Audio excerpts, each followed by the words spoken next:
Coach, so less goals than when you played them last time, but no less an exciting game. No, we have a long history with Shady Side Academy, and every single game is exciting like this. Sometimes you want easier games just so your heart's not racing, but it's the playoffs. You want the crazy battles, the one-goal games, and we got another one from them to add to our storybook, and it was fantastic. What was the difference between, obviously you played them, I think it was last week, given the days.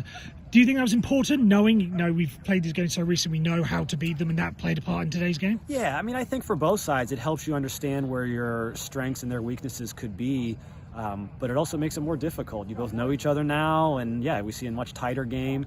So I think there is a good and a bad to it. Okay, you mentioned in your previous talk about Tanner Schultz, obviously he's getting the game winner.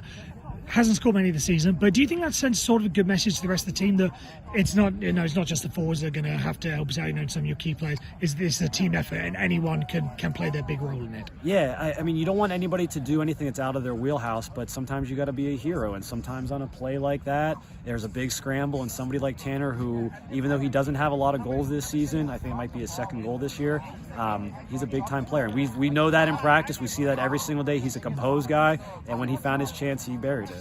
Yeah, obviously, was there perhaps maybe a level of frustration that you weren't the dominant side throughout the game? You just couldn't quite make those big breakthroughs, and maybe make it a bit more dominant moving into next week and taking in the the emotional boost from that? Yeah, I mean, sometimes you get frustrated, but that's the game. I mean, you can't dwell on it too much. You just have to work for the next chance. Tanner had an opportunity in the first half that he missed, and so we told him at halftime. We literally told him at halftime, it's just like, you're going to get another chance and you'll be ready to go, and he was. I overheard you speaking to players afterwards, 140 teams at your level, you're down to the final four. Yeah. Just what does that sort of mean to you, the fact that you are this close to something incredibly special?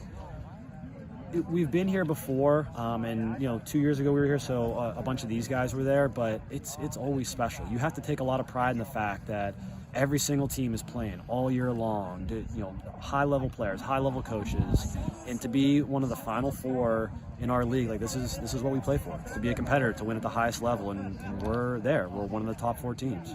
Perfect. Thanks very much, Coach.